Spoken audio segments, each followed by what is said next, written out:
Hello student, स्वागत है आप सभी का अनुज सर के इस लेटेस्ट यूट्यूब चैनल पर। तो आज के इस वीडियो में मैं क्लास 12th फिजिक्स का जो चैप्टर फर्स्ट चल रहा है तो उसमें से जो आपका टॉपिक है बेटा चालन द्वारा आवेशन, जिसे बेटा आप संपर्क द्वारा आवेशन भी कहते हैं। तो सबसे पहले आप परिभाषा को समझिए। अब परिभाषा को समझने के बाद मैं इसे सिंपल तरीके से समझाऊंगा।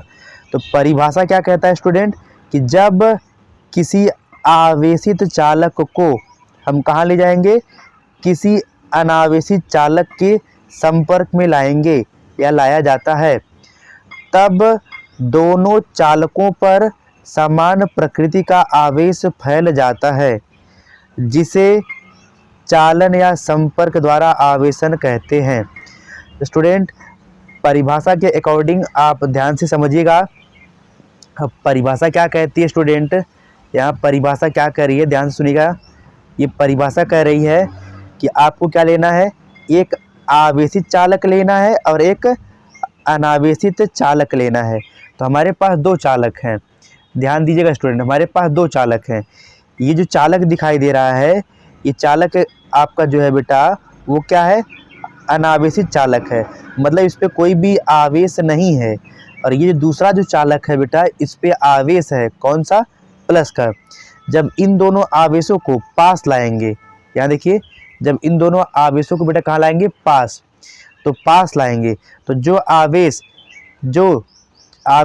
इस पर था, अब पास आते ही ये जो अनावेशित चालक था इसके पास आते ही इसका आवेश इस पे भी समान रूप से फैल जाएगा।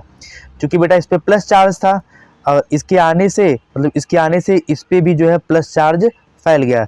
अगर यहाँ आपका माइनस रहा होता तो इस पे जो है माइनस चार्ज फैल जाएगा। और अब स्टूडेंट हम क्या करते हैं, यदि इन दोनों चालकों को हम थोड़ा सा दूर दूर ले जाएंगे, अगर इन दोनों चालकों पर दूर दूर ले जाएंगे, क्या होता है, क्या इन पे आवेश खत्म हो जाएगा? नहीं बेटा, इन पर आवेश जो वही रहेगा, दूर दूर ले जाने पर भी आवेश वही रहेगा। तो आप इसे अच्छे से समझिए स्टूडेंट। यहाँ ध्यान से देखा जाए, एकदम अच्छे से समझिए स्टूडेंट। यहाँ दिया गया आपका, सबसे पहले इसका हम लोग पढ़ लेते हैं कार्यविधि। दिया गया है कि चित्रानुसार, तो ये चित्र देख रहे हैं, दो चालक वस्तुएं हैं, एक ये चालक है और एक ये चालक है। तो इस पे जो है कोई आवेश नहीं है और इस पे जो है बेटा आवेश है। तो वही कह रहा है कि चित्रानुसार दो चालक वस्तुएं जो है कुचालक स्टैंडों पर, ये देखिए, ये जो स्टैंड दिखाई दे रहा है ये कुचालक स्टैंड है। ये स्टैंड जो है आपका स्टूडेंट, ये क्या है, ये दोनों के दोनों कुचालक स्टैंड है।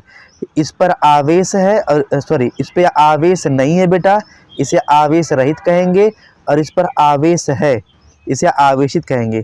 अब इन दोनों को हम क्या करेंगे, ध्यान दीजिएगा स्टूडेंट, ये क्या कर रहा है, अब इनमें से एक वस्तु आवेशित है, हम बताए ना कि ये वस्तु जो है आपका ये आवेशित है और ये अनावेशित है। स्टूडेंट क्षमा चाहेंगे, हमारे यहाँ काफ़ी ज़्यादा नॉइस है, तो क्षमा चाहेंगे, हम क्षमा प्रार्थी हैं स्टूडेंट।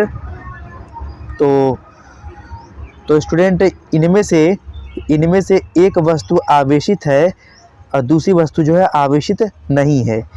और इन वस्तुओं पर परस्पर जब इन दोनों को संपर्क में लाएंगे, तो जब इन दोनों को संपर्क में लाएंगे तो इसका जो आवेश है इस वस्तु पर भी समान रूप से फैल जाएगा।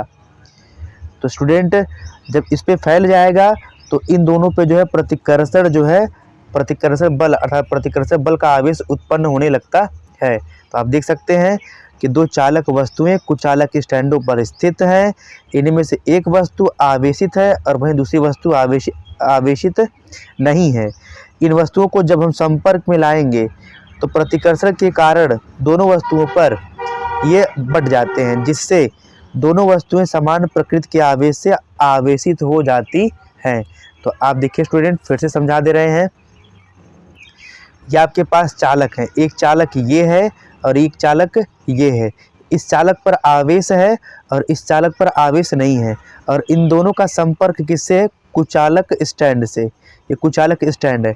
जब इन दोनों को पास ले आएंगे तो आप यहाँ देखिए, जब इन दोनों को संपर्कित करेंगे तो जो चार्ज इस पर रहा होगा इस चालक पर, वही चार्ज कहाँ चला जाएगा, इस चालक पर चला जाएगा।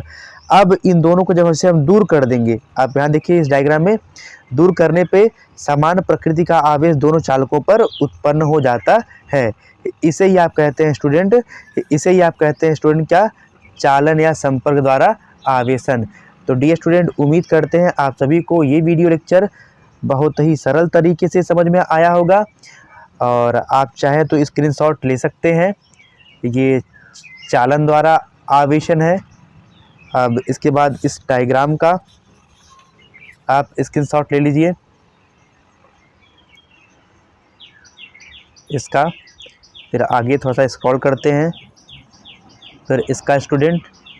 अब इसका स्क्रीनशॉट लेने के बाद आप इसका स्क्रीनशॉट ले लीजिए। धन्यवाद माय डियर स्टूडेंट।